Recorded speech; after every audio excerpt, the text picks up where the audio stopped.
ये है talks news network और आप देख रहे हैं पॉलिटॉक्स, राजनीति का कच्चा चिट्ठा।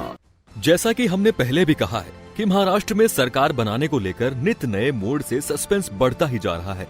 आज से नया परिवर्तन जो आने वाला है वो ये है कि अब तक महाराष्ट्र में सत्ता की राजनीति जो मुंबई में चल रही थी वो अब दिल्ली शिफ्ट हो गई है।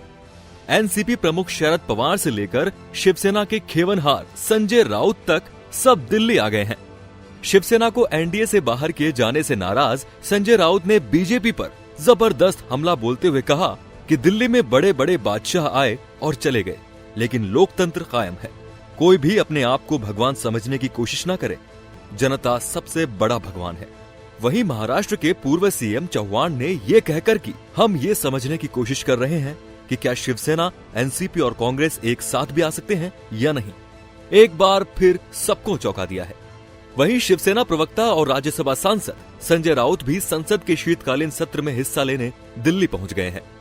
इस बीच एनडीए से शिवसेना को बाहर किए जाने पर संजय राउत का गुस्सा बीजेपी पर फूटा है।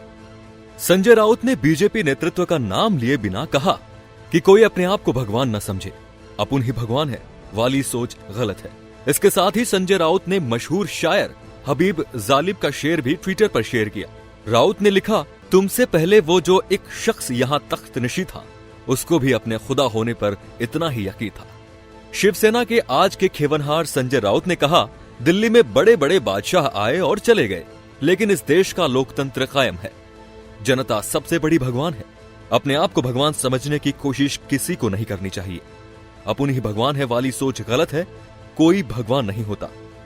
आज जो स्थिति महाराष्ट्र में पैदा हुई है वो अहंकार की बात है।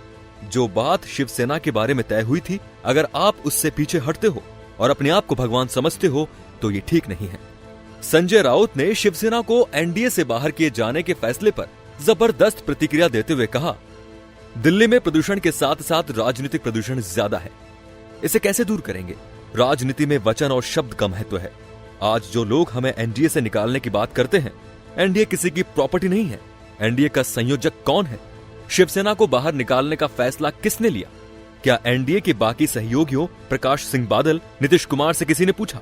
क्या शिवसेना को चिट्ठी भेजी गई? आज जो शिवसेना को एनडीए से निकालने का ऐलान कर रहे हैं, जब एनडीए बना तब उनका जन्म भी नहीं हुआ था। राउत ने कहा, एनडीए के संस्थापकों में से हम एक हैं। एनडीए बनाने वाले नेताओं में अटल जी, आडवाणी जी, प्रकाश सिंह बादल जी, जॉर्ज फर्नांडिस और बाला साहेब ठाकरे शामिल थे। हमने एनडीए बनाया और हमने एनडीए को मजबूत करने की कोशिश की है। एक जमाना था जब एनडीए में 2 या 3 दल ही बचे थे, उनमें शिवसेना थी। हमने एनडीए बचाकर रखा, हमने कभी इसे टूटने नहीं दिया। आपको बता दें, रविवार को एनसीपी कोर कमेटी की बैठक हुई थी। इस बैठक में शिवसेना को समर्थन से जुड़े तमाम पहलुओं पर चर्चा हुई। इस बैठक के बाद पत्रकारों से बात करते हुए महाराष्ट्र एनसीपी के अध्यक्ष जयंत पाटिल ने दावा किया कि चुनाव पूर्व बीजेपी से जुड़ने वाले कई विधायक एक बार फिर पार्टी के संपर्क में हैं। मेरिट के आधार पर ऐसे नेताओं को एनसीपी से वापस लिया जा सकता है। पाटिल ने इस बात पर भी जोर दिया कि सरकार बनाने में कुछ वक्त लग सकता है, क्योंकि एनसीपी की पहली प्राथमिकता स्थिर सरकार बनाने की है। खुद शरद पवार भी सरकार गठन में वक्त लगने की बात कह चुके हैं। पॉलिटॉक्स ब्यूरो, महाराष्ट्र।